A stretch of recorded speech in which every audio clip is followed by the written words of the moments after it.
Firstly, I don't know how many of you use social media. It is a bit of a weird thing, and it's very, very different from the way that we were brought up. You know, back when we were kids, the only information that you would communicate, well, could either be face-to-face in a note or on the telephone. Social media has changed everything, and I think it can be a bit of a struggle for a lot of parents to get their heads around how social media is so different from the real world. If someone came up to us in the street and said, what's your name, phone number, you know, what are your interests, hobbies, tell us all your friends, there's no way. Got any photos of you in a bikini?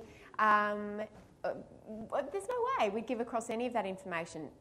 And yet, either we or our kids, 600 million people, are sharing that kind of information and a whole lot more on social media sites every single day.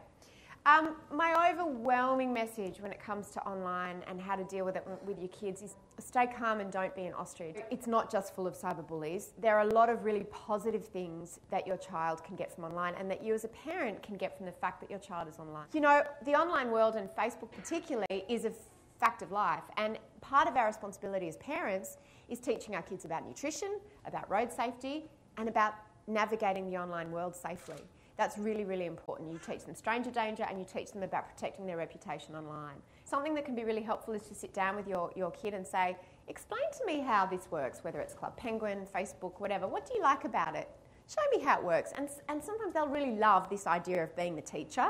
Permission is power, because the most powerful position you will ever be in is when you let your child do something for the first time. They will be so desperate to do that thing and get that permission that they will agree to anything. Use that player advantage very wisely, because you only have it once. The first thing you need to do is negotiate the rules. Something that we did when my son first got his own laptop was that I drew up a contract and it outlined all the rules of the laptop. When my son first started on Facebook, he said, oh, all my friends are on it. And I went, okay, let's see which friends are on it. So I said, right, let's do it now. And he was pretty shocked. But by setting up his page together, I could set the privacy settings myself. We could talk about what he could and couldn't post online, what details he could and couldn't share, and all of those things. Google your kids. This is crucial. It's as important as taking them to the dentist, buying them new shoes, getting them immunised. Google your kids. Do it once a month. And they can't accuse you of breaching their privacy, because the whole point is that anyone can Google you. President Barack Obama was giving a talk to college students, and one of them said, you know, Mr. President, if I want to be a president in the future, what's the best thing I can do? And he said, the best thing you can do is go home and delete your Facebook account. Hopefully, as parents, if we do our jobs right, that won't be necessary for our kids, because they won't be at that point where there's all of this information and photos out there about them on the internet, either written about them or written by them. We have a rule that you can't be friends with anyone that you don't know in real life. I think that's really important. The other rule that we have, and something that you've got to be really wary of, is being friends with older kids.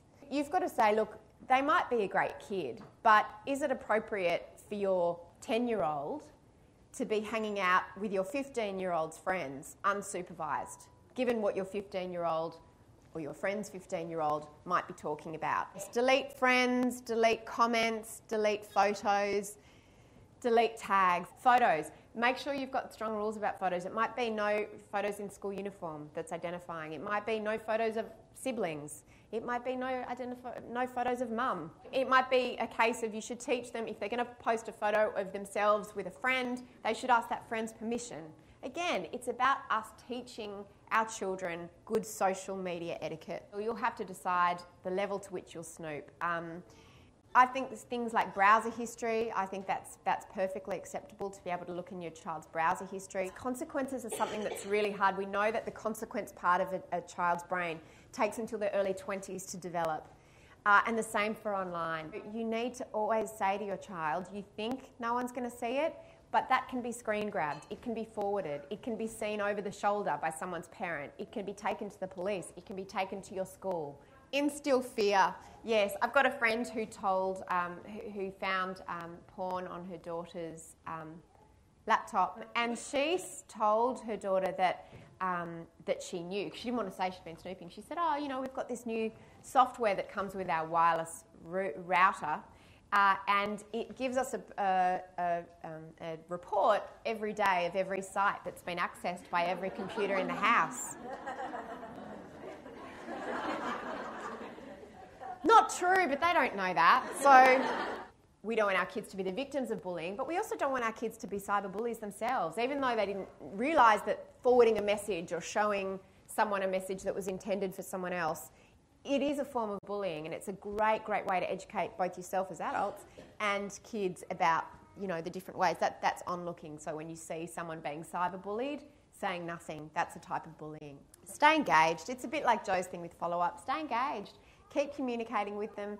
Keep sitting down with them. Keep checking their social media profiles, and just make sure that you're talking the same language.